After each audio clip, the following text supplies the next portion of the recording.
आप सभी का बहुत बहुत स्वागत है। मैं हूं शावेज और आप देख रहे हैं जेड न्यूज। पेश है ये खास खबर। कहा जा रहा है कि सबका साथ सबका विकास, ये क्या नारा है? क्या है ये नारा? मेरी समझ में आज तक नहीं आया। मैंने इस जुमले को बड़ा एनालाइज किया कि इसका मकसद क्या है। सबका साथ का मतलब ये होता है कि हम एक जगह खड़े हों, अगर मुनाफिकों ने इंतहा कर दी, जो मैंने अपनी औलादों को नहीं दिया, इनको दिया। मैंने कहा आज मैंने बाइक पे कहा था कि भाई उनका स्कूल का पढ़ा शामिल किया था। कर रहा हूँ किस दिन मुझे देश निकाला मिलेगा, क्योंकि अब सिर्फ एक ही जुल्म बाकी रह गया है कि मुझे हिंदुस्तान से निकाल दिया जाए। मेरा वोट देने तक का इख्तियार है, मेरे जीने का हक इसलिए बाकी है कि वो मुझे सीधे नहीं मारना चाहते हैं एड़ियां रगड़ सारा दिन अदालत में खड़ा रहता हूं। मेरे अहबाब, मेरी बीवी, मेरे बच्चे फैसलों का इंतजार करते हैं कि अब कौन सी जेल होगी, कहां जाना है। मैं कहां आ गया? मैंने क्या कर दिया? तुम्हारी अच्छाई का सोच के मैंने कितने लोगों को बर्बाद कर दिया। मैं उन सबसे माफी मांगता हूं जो मेरी वजह से जेलों में हैं, जिन्हें तकलीफें मेरी वजह से पहुंची हैं। मैं उनसे कहता हूं कि अगर मुझसे कोई बदला लेना चाहता हो तो मेरी जान हाजिर है, मेरी जान लेकर अपना फर्ज पूरा कर लो।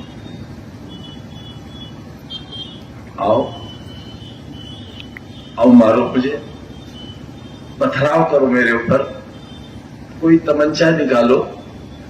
इसी किले के मैदान में मेरे सीने पर 7-7, 8-8 तमंचे रखकर गोली चलाई गई थी। मैं तो तब भी नहीं मरा था, लेकिन मैंने किसी से इंतकाम नहीं लिया था। खुदा की कसम, मैंने हर गुनहगार, हर जालिम को माफ कर दिया था। आखिर मुझे किस बात की सजा मिली है? किस गुनाह की सजा मिली है? तुमसे मोहब्बत की सजा, तुम्हारी चाहत की सजा, तुम्हें अपना कहने की सजा, तुम्हारे लिए भूखे रहने की सजा। जमाने के कैंसर, जिल्लत और खाली के अलंबरदार बता इस शहर को क्या देना चाहता है। एक बेगैरत आवाज बता क्या देना चाहता है। एक बेहया अपनी मां की कोख से जले हुए बता क्या देना चाहता है। आज भी ये आवाजें बाकी हैं, आज भी बाकी है। तुम पर जुल्म करने वाली आवाज एक से ही मीर जाफर भी एक ही था।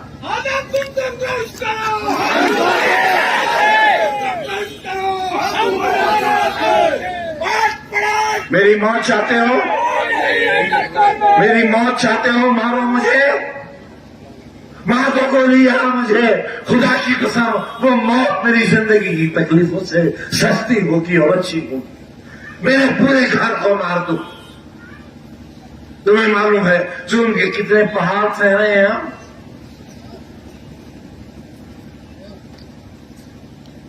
हंसो हम पर, तहरीर लगाओ, बेचो अपना जमीर, बिक जाओ एक एक टके के लिए और इतना करोड़ अफसरान को जो हमारी बर्बादी चाहते हैं। ये जलसा नहीं है आज, ये रोज़े हिसाब है। तुमसे हिसाब लेने आया हूं, तुमसे मौत मांगने आया हूं अपने लिए। थक गया मैं इस जिंदगी से।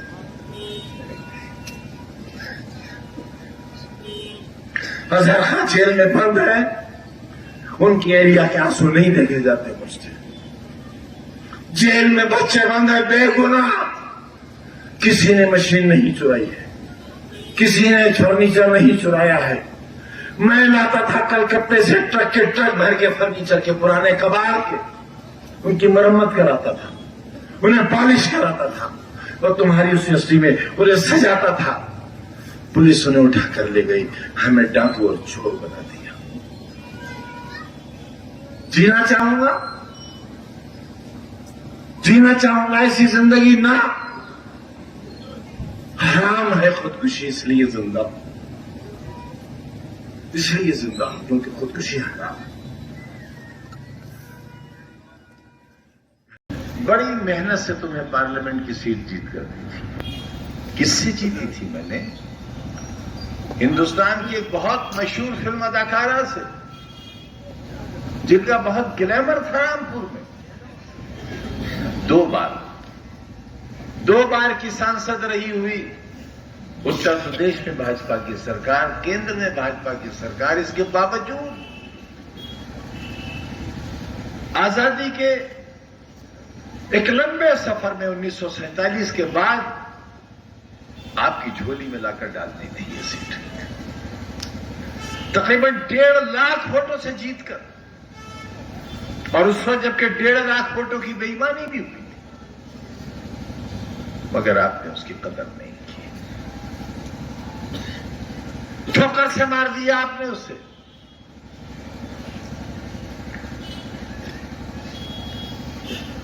मैं जुल्म सहता रहा, मेरा पूरा खानदान, ये खानदान ही तो है मेरा, आज भी जेलों के अंदर है। मैं तन्हा कोठरी में अंधेरी रातों में तुम्हारे कल की याद करके रोता रहा, प्लास्टिक के मग में दाल के पानी से सड़े हुए गेहूं की रोटी खाता रहा,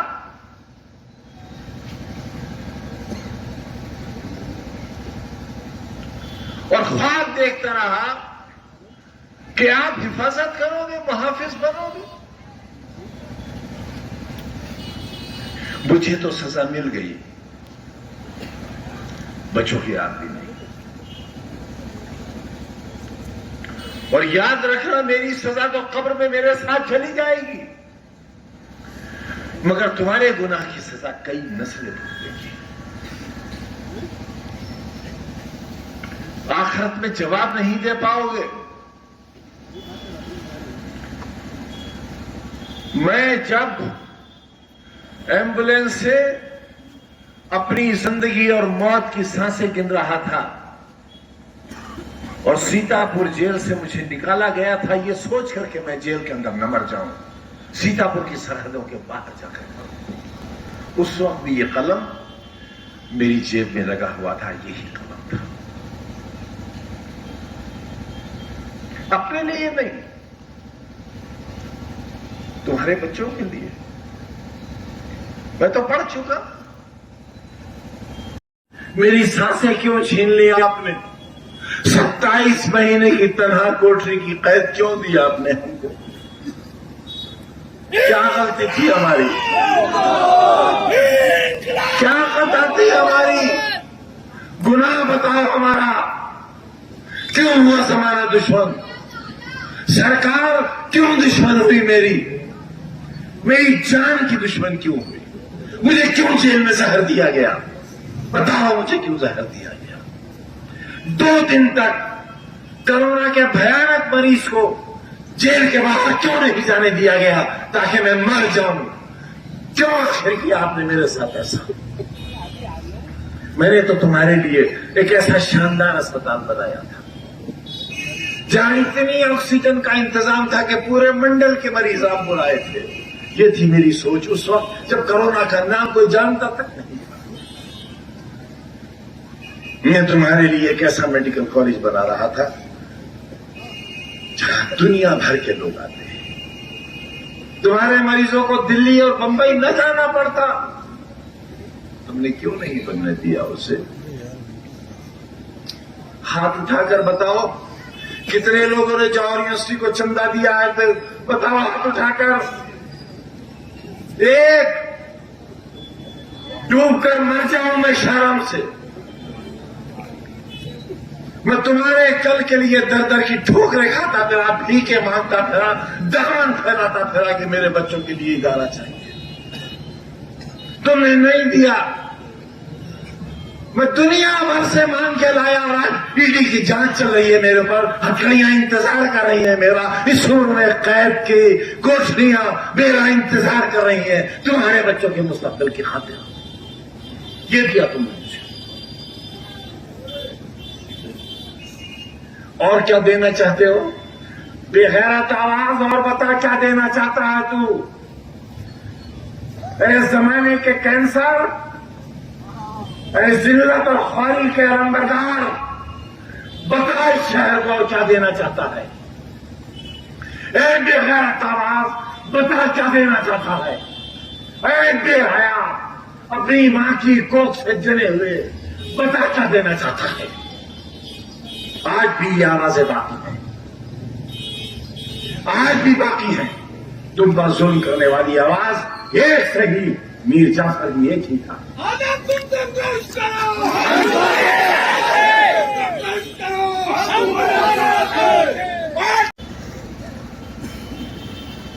मैं एमपी नहीं हूं,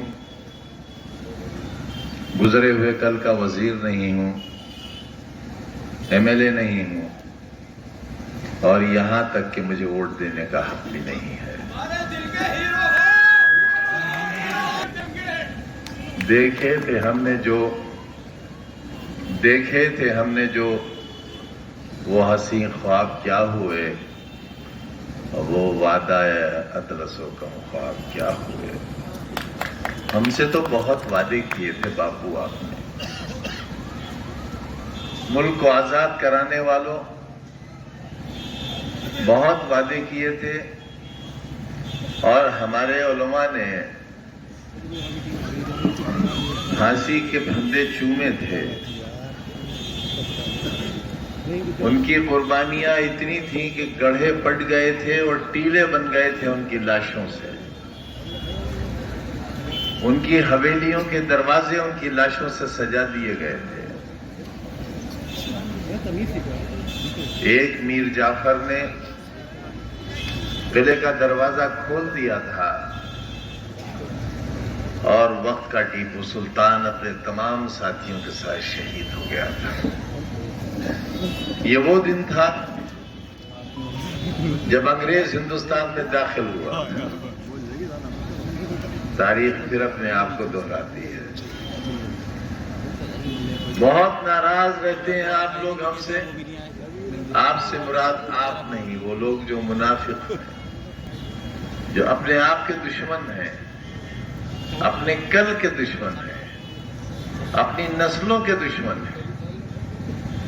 यहां भी कम नहीं।